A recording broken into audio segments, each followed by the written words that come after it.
A história de Jó não é um exemplo de fé, é um exemplo de fechadura. Serve para fechar a tua mente, a tua visão, para que não vejas o óbvio e continues preso no sistema religioso. Agora eu pergunto, como é que ficaram as manchas das úlceras que Jó tinha em todo o seu corpo? Será que Deus fez uma cirurgia plástica?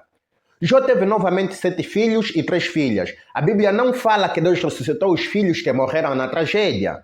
Os filhos que foram restituídos a Jó são outros. Jó teve de esperar que eles nascessem, que eles crescessem e fossem adultos. Como é que ficam os sentimentos de Jó por aqueles filhos que morreram no desastre? Será que Deus reiniciou a memória de Jó? Fez uma lavagem cerebral a Jó? Ou teve de contratar um psicólogo para lidar com a depressão profunda de Jó pela perda daqueles filhos que são outros filhos, não estes novos filhos? Esse Deus é um robô ou tem uma mínima noção do que é um ser humano? Ele não sabe que um filho não se substitui? Não sabe que cada filho tem as suas particularidades e, portanto, é insubstituível? Esse Deus de Israel é uma piada. Para você que é novo no canal, eu sou o Domingos Simão e você é bem-vindo ao canal Além da Bíblia.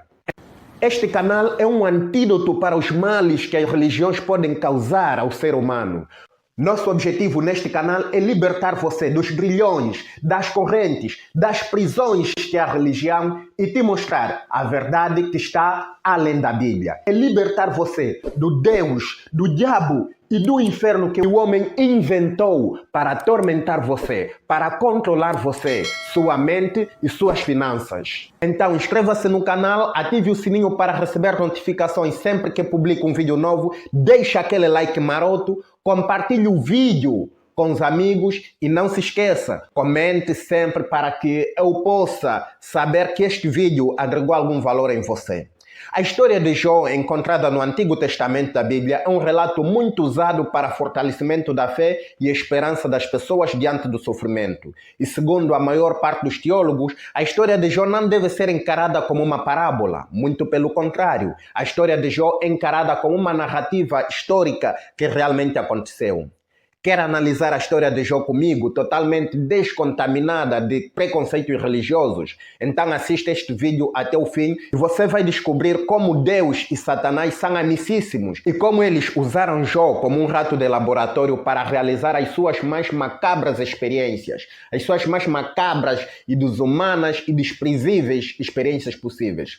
Você vai descobrir que muitas histórias bíblicas revelam que Deus possui um mau caráter, um caráter perverso, um caráter sanguinário e desprezível. E o porquê que mesmo estando claro na Bíblia de que Deus é um vilão, ainda assim o gado, queria dizer as ovelhas ou os crentes, continuam adorando esse Deus e não conseguem ver a perversidade deste Deus de Israel. Primeiro quero deixar claro que o que estamos analisando aqui é o caráter de Deus, de diabo e de anjos como personagens da mitologia hebraico-cristã. Personagens que só existem dentro da Bíblia. Personagens que não existem nem nunca existiram para além da Bíblia. Então, as minhas reações e o aparente nervosismo e indignação não é contra esses personagens fictícios, mas é contra a crença das pessoas nesses personagens fictícios, personagens que não existem e ainda assim perturbam toda uma sociedade. Talvez a capa deste vídeo te tenha chamado a atenção e talvez te tenhas perguntado: como assim já uma experiência de Deus e de diabo? Em 1957, o biólogo, psicólogo e geneticista norte-americano Carter Richard fez um experimento que ficou conhecido como Experimento da Esperança. Os cientistas colocam ratos dentro de cilindros com água. Eles perceberam que os ratos nadavam durante 15 minutos e morriam. Então eles colocavam outros ratos nos cilindros, mas só que desta vez tiravam antes dos 15 minutos, ou seja, antes de morrerem. Secavam eles, deixavam descansar e depois de algum tempo voltavam a colocá-los dentro do cilindro. Mas só que desta vez eles nadavam não apenas 15 minutos, mas 70 horas antes de morrerem. Porque eles entendem que ou seja, a qualquer hora, um cientista maluco vai tirá-los do cilindro. Por isso é que este experimento chama-se Experimento da Esperança. Você deve estar se perguntando ou refletindo: que experimento cruel? E é verdade, de facto é um experimento cruel. Mas o experimento foi feito com ratos e são cientistas humanos que fizeram no intuito de testar até que ponto a esperança pode ajudar a suportar as adversidades. De lembrar que os cientistas humanos tiveram de fazer o teste, pois antes do teste eles não sabiam até que ponto os ratos resistiriam. Pois aqueles cientistas não eram onipotentes, que significa todo-poderoso. Não eram onipresentes, que significa que está presente em todos os espaços e em todos os tempos. Tampouco eram oniscientes, que significa que sabe todas as coisas. Pois se já soubessem do resultado, por que fazer o experimento? Não é lógico. Esses cientistas também nunca tinham dito que amavam os ratos de tal forma que dariam a vida ou dariam a vida de um filho para que os ratos tivessem a vida eterna. Agora, o que não consigo perceber é como um Deus que tem todos esses atributos, um Deus onipotente, onipresente, onisciente e um Deus que é amor em sua essência, vai fazer com Jó um experimento pior do que o experimento que esses cientistas fizeram com os ratos. Isso não faz sentido. It don't make sense. A história de Jó está registrada no livro de Jó.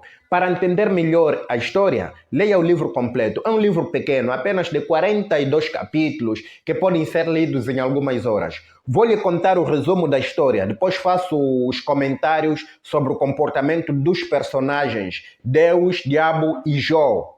Jó era um homem bom e honesto, temia Deus e procurava não fazer nada que fosse errado.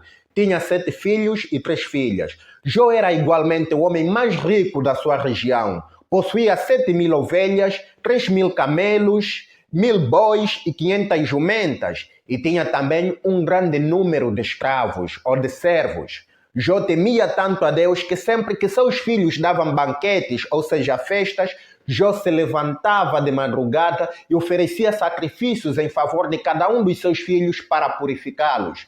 Jó sempre fazia isso porque pensava que um dos filhos poderia ter pecado e ofendido a Deus em pensamento. Acontece que, num encontro entre Deus e os seus filhos, lá no céu, aparece também Satanás, o diabo. Deus, antes de dirigir a palavra em qualquer outro filho, dirige-se a Satanás e pergunta: "De onde você vem vindo?" Satanás responde: "Estive dando uma volta pela terra, passeando por aqui e por ali."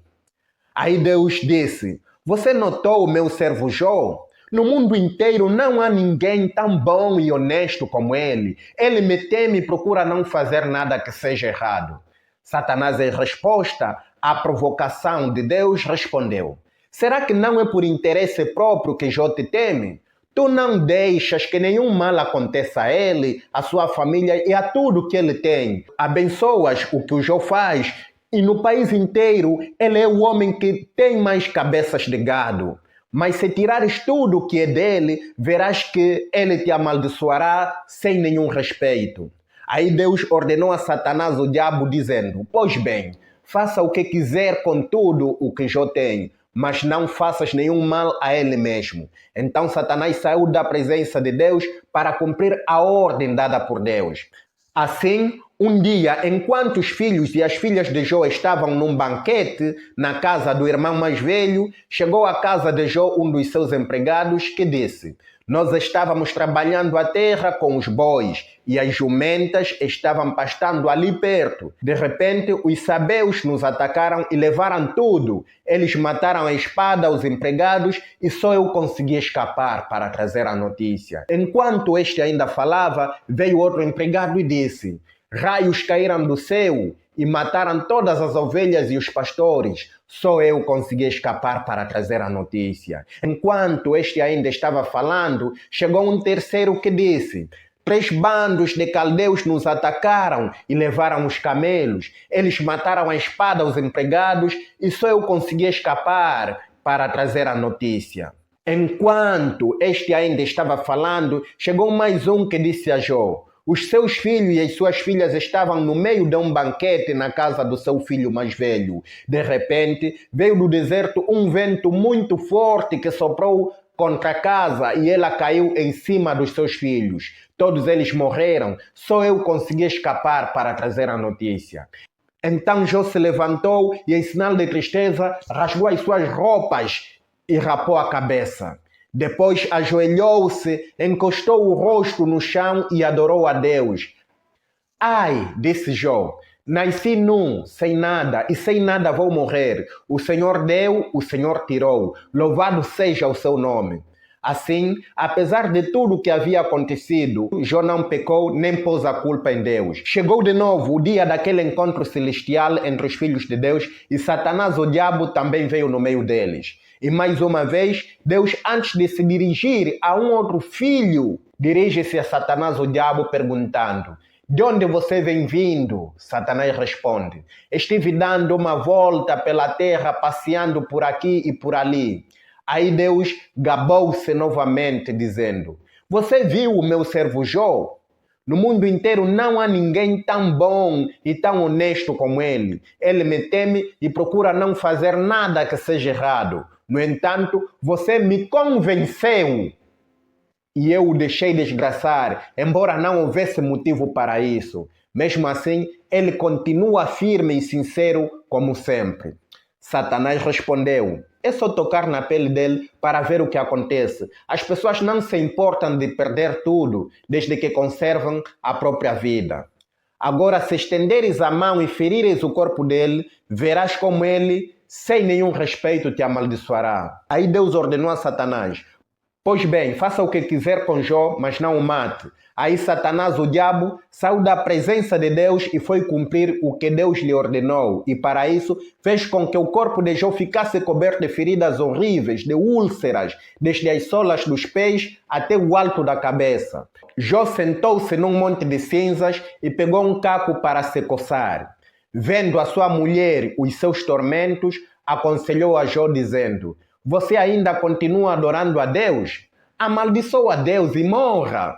Jó respondeu: você está dizendo uma bobagem. Se recebemos de Deus as coisas boas, por que não vamos aceitar também as desgraças? Assim, apesar de tudo, Jó não pecou, nem disse uma só palavra contra Deus. Depois de tanta lamentação e súplica de Jó, vendo Deus que Jó continuava adorando e procurando a causa da sua desgraça e talvez cogitando que seja engano ou injustiça da parte de Deus, Deus aparece numa tempestade e responde a Jó dizendo: as suas palavras só mostram a sua ignorância. Quem é você para pôr em dúvida a minha sabedoria? Mostre agora que é valente e responde às perguntas que lhe vou fazer. Onde é que você estava quando criei o mundo? Se você é tão inteligente, explique isso. Você sabe quem resolveu qual seria o tamanho do mundo e quem foi que fez as suas medições? Em cima de que estão firmadas as colunas que sustentam a terra? Quem foi que assentou a pedra principal do alicerce do mundo? Será que você está querendo provar que sou injusto? Que eu sou culpado e você inocente? Será que a sua força pode ser comparada com a minha? Será que você pode trovejar com voz tão forte como eu? Depois das perguntas retóricas de Deus, Jó responde às perguntas de Deus se humilhando e arrependendo-se e pedindo perdão a Deus, reconhecendo a sua pequenez, dizendo: eu reconheço que para ti nada é impossível e que nenhum dos teus planos pode ser frustrado, ou seja, impedido. Tu me perguntaste como me atrevi a pôr em dúvida a tua sabedoria, visto que sou tão ignorante. É que falei de coisas que eu não compreendia, coisas que eram maravilhosas demais para mim e que eu não podia entender. Tu me mandaste escutar o que estavas dizendo e responder às tuas perguntas. Antes eu te conhecia só por ouvir falar, mas agora eu te vejo com os meus próprios olhos. Por isso estou envergonhado de tudo o que disse e me arrependo, sentado aqui no chão, num monte de cinzas. Vendo Deus, o arrependimento e a humilhação de Jó perante Deus fez com que Jó ficasse rico de novo e lhe deu em dobro tudo o que tinha tido antes. E assim Deus abençoou a última parte da vida de Jó mais do que a primeira. Quer dizer, segundo a Bíblia, ele chegou a ter 14.000 ovelhas, 6.000 camelos, 2.000 bois e 1.000 jumentas. Também foi pai de 7 filhos e 3 filhas. Agora os comentários. A forma como Satanás aparece no concílio ou na reunião sagrada lá no céu prova que Satanás é amicíssimo de Deus. Você vai me dizer, mas Satanás não é amigo de Deus, Satanás é o inimigo principal de Deus, ou seja, o arqui-inimigo de Deus. Lê do engano, meu amado. Satanás, o diabo, é uma das personagens mais amadas por Deus. Talvez até mesmo a personagem que dá sentido à existência de Deus. Pelo contexto da narrativa, dá para notar que Satanás, o diabo e Deus são amicíssimos, daqueles que têm conversas intermináveis. Vê que Deus, antes de atender os seus filhos, dá prioridade a Satanás e tem uma conversa amigável. Você consegue perceber também nesta história que Satanás não está no inferno coisa nenhuma, ele está na terra à vontade, a vigiar os homens. Não é Deus que vigia os homens, é Satanás o diabo. E esse diabo pode atormentar qualquer um. Basta provocar o ego de Deus com argumentos simples e baratos. A narrativa de Jó deixa claro que Deus não é omnisciente. Se Deus supostamente é omnisciente, ou seja, sabe de tudo, qual é a necessidade dele perguntar a Satanás de onde você vem vindo? Ou melhor, qual é a necessidade de fazer o teste, já que ele já sabia que Jó passaria no teste? Se você me responder que é para provar a Satanás, então ele não é todo poderoso. Porque ele teria de provar a Satanás? Então Satanás seria superior ao Deus, não acha? Satanás não tinha nenhuma intenção sequer de fazer mal a Jó. É o próprio Deus de Israel que começou por gabar-se acerca das virtudes de Jó, deixando exposto a sua megalomania e também falta de autoestima. Quando Satanás, o diabo, disse, se tirares tudo o que é de Jó, verás que ele te amaldiçoará sem nenhum respeito, não disse nenhum absurdo. Quem não amaldiçoaria, ou melhor, quem respeitaria alguém que tira tudo o que é nosso, riqueza e família, inclusive saúde, apenas por desporto e ainda por cima sem motivo? Eu não respeitaria esse alguém. E se for sincero comigo, você também não respeitaria esse alguém. Nota aqui que o autor moral dos tormentos de Jó não é Satanás o diabo. O homicida, o perverso, o psicopata que causou os tormentos na vida de Jó é o próprio Deus de Israel. Ou seja, o diabo de Jó foi o próprio Deus de Israel. Diabo nessa história está sendo usado apenas como um instrumento e está a cumprir ordens imperativas de um Deus ditador e todo-poderoso, cuja vontade supostamente ninguém resiste, conforme diz Paulo de Tarso. Foi o próprio Deus de Israel que propôs fazer uma aposta com Satanás. Na aposta, Satanás defendia que Jó vai amaldiçoar a Deus, e Deus defendia que Jó vai comportar-se como um rato de laboratório, adorando o cientista ou experimentador cruel que é Deus. E mais caricato ainda é que o Jó não interpretou a tragédia como acidental. Ele tinha convicção, tinha consciência de que era obra de Deus, tinha consciência de que não havia feito mal algum e ainda assim louvou e adorou a Deus. Isso não faz sentido, meu amado. Aí está o veneno das religiões. It don't make sense. É aí onde os pastores se apoiam para dar falsas esperanças ao seu gado. Queria dizer, às suas ovelhas, que dão sempre o leite aos pastores, mas elas mesmas não têm leite para si e para os seus filhotes, acreditando que estão vivendo uma história de Jó. Quando você lê a história de Jó, isso não perturba a sua consciência. Quando você acha que está tudo bem, quando você não identifica Deus nessa história como o maior assassino, psicopata que alguma vez poderia existir, não é porque você é uma pessoa de fé. Não é porque você é uma pessoa de fé. É porque você é uma presa da religião. É porque você já ganhou raízes. É porque você está infectada com a síndrome de Estocolmo, que é um sentimento de amor que a vítima desenvolve pelo seu opressor. Veja o quão insensível é esse Deus de Israel, que mesmo tirando a riqueza, a moradia e os filhos de Jó, ele não tem nenhum remorso e ainda continua dominado pela sua baixa autoestima e disposto a fazer outra aposta com Satanás e desta vez atacando a saúde de Jó com uma terrível doença, uma sarna, com úlceras terrível. Na segunda visita de Satanás à reunião celestial, Deus disse a Satanás: você me convenceu e eu desgracei a vida de Jó, embora não houvesse motivo. Esse trecho mostra a falta de autodomínio de Deus e também põe em dúvida a omnisciência de Deus. Dá indícios de que Satanás seja mais esperto até do que o próprio Deus. Como Satanás poderia convencer um omnisciente, um omnipotente e um omnipresente? Por outra, se até a Deus, que supostamente é omnisciente, omnipresente e omnipotente, Satanás convenceu de algo que não era verdade, como é que esse Deus esperava que Adão e Eva resistissem à persuasão de Satanás? Deus caiu nesta simples tentação de Satanás que nem uma criança. Até Eva ainda resistiu um pouco mais. Pois é assim que os pastores usam essas histórias para fazer uma lavagem cerebral ao gado, queria dizer às ovelhas, para que elas deem todo o seu leite aos pastores. A religião tem a mágica de romantizar o sofrimento. Isso é feito por meio de pregações, de músicas e outros métodos. Lembra da música com o título Jó, de Midian Lima? A letra é mais ou menos a seguinte. Acho que tem a ver com o relato da conversa de Jó com a sua esposa. E a letra é mais ou menos a seguinte. Jó, como pode ainda adorar, se não tem motivo para cantar? Abandona esse Deus e morre. São as palavras da esposa.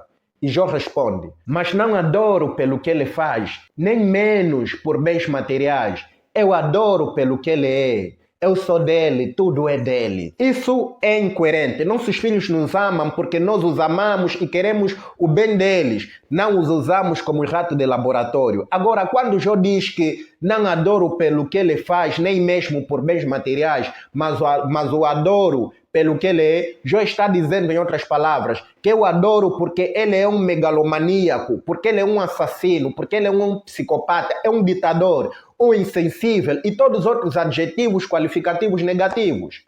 Mas na música, com aquela voz bonita de Midian Lima, parece que é coerente, parece que é uma história boa. Nada disso. A história de Jó é uma história de terror, com Deus no papel de terrorista principal, não adequada e apropriada para crianças. A música tem um poder muito grande na formação de ideologia e na formação de consciência. Assim, se ficarmos um pouco distraídos, aquela melodia é capaz de nos tornar vítimas do sistema religioso. Nessa história, a sensata era a esposa de Jó, pois Jó estava contaminado com a síndrome de Estocolmo. Depois de Deus infernizar a vida de Jó, ainda vem justificar que Jó não está certo, simplesmente porque Deus é mais poderoso que Jó. Conforme tenho dito, Deus foi criado pelo homem e o homem criou um Deus segundo a sua imagem e semelhança. Nos tempos bíblicos eram tempos selvagens, onde as nações mais poderosas subjugavam as nações mais fracas, submetendo-as à escravidão e humilhação total, pois não existia ainda tantos acordos que existem hoje, acordos internacionais que possibilitam a paz mundial. Assim, o Deus daquela época não tinha como ser diferente. Era um Deus opressor, um Deus que humilha os humanos, assim como os povos da época, como reis, eram considerados deuses e tinham direitos absolutos sobre os seus vassalos, ou seja, sobre os seus governantes. Deus faz toda essa perversidade com a vida de Jó. Jó passa no teste proposto por Deus, né? E ainda assim, ao invés de Deus pedir desculpa a Jó, Deus faz uma série de perguntas para mostrar a sua superioridade, até que Jó pede perdão e se humilha, mesmo não estando errado. Esse Deus insensível acha a si mesmo justo só porque é todo-poderoso. Os cristãos acham essa história como uma história linda, acham a história de Jó um exemplo de fé. A história de Jó não é um exemplo de fé, é um exemplo de fechadura que serve para fechar a tua mente, a tua visão, para não veres o óbvio e continuares preso no sistema religioso. Agora eu pergunto, como é que ficaram as manchas das úlceras que Jó tinha em todo o seu corpo? Será que Deus fez uma cirurgia plástica? Jó teve novamente 7 filhos e 3 filhas. A Bíblia não fala que Deus ressuscitou os filhos que morreram na tragédia. Os filhos que foram restituídos a Jó são outros filhos. Jó tinha de esperar que eles nascessem, crescessem e fossem adultos. Como ficam os sentimentos de Jó por aqueles filhos que morreram no desastre? Será que Deus reiniciou a memória de Jó? Fez uma lavagem cerebral em Jó? Ou teve que contratar um psicólogo para lidar com a depressão profunda de Jó? Esse Deus é um robô ou tem uma mínima noção do que é o ser humano? Ele não sabe que um filho não se substitui? Não sabe que cada filho tem as suas particularidades? O relato diz também que Jó tinha muitíssimos trabalhadores que morreram na tragédia, sobrando apenas os mensageiros. Como é que ficaram esses trabalhadores que morreram na tragédia? Será que são apenas personagens figurantes? Suas vidas não valem para nada? Eu queria dizer que esse Deus de Israel é insensível, mas é muito pouco. Não encontro adjetivos qualificativos negativos para classificar esse Deus de Israel. Então, como você viu, Deus e Satanás são amicíssimos e eles são totalmente insensíveis aos sofrimentos humanos. Independentemente de teres bom ou mau caráter, o Deus de Israel e o seu diabo, pelo menos é o que Martinho Lutero diz, o diabo é diabo de Deus. Ou seja, o diabo é um dos empregados preferidos de Deus. Como eu estava dizendo, seja você uma pessoa má ou boa, o Deus de Israel e o seu diabo podem fazer apostas e te usar como um rato de laboratório para realizar as suas experiências, por mais macabras e desumanas que elas sejam. A história de Jó revela um Deus psicopata, um Deus assassino, perverso, sanguinário, traidor, um Deus totalmente desprezível. Mesmo estando claro na Bíblia de que Deus de Israel é um vilão, ainda assim o gado, queria dizer novamente, as ovelhas ou os crentes, continuam adorando esse Deus e não conseguem ver a perversidade desse Deus de Israel. Muitos deles porque são os opressores são os pastores que sabem da verdade, mas a ignorância das ovelhas lhes convém, porque daí vem o seu leite, o seu dinheiro. Outros porque não leem a Bíblia, logo não conhecem o mau caráter de Deus de Israel e são convencidos pela propaganda destes pastores, destes cães golosos. Esses são a maioria, estão contaminados pela síndrome de Estocolmo.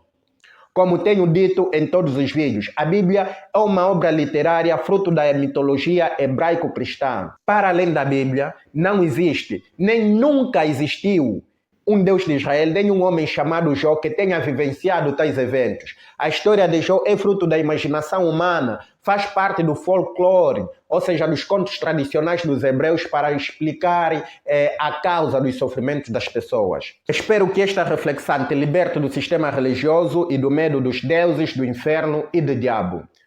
Um dia assisti um vídeo semelhante a este e libertou-me da prisão, dos grilhões que é a religião. E se este vídeo também foi libertador ou até mesmo inspirador para si, dá um like maroto. Inscreva-se, compartilhe o vídeo e ative o sininho para receber mais conteúdos semelhantes a este, pois eu fui.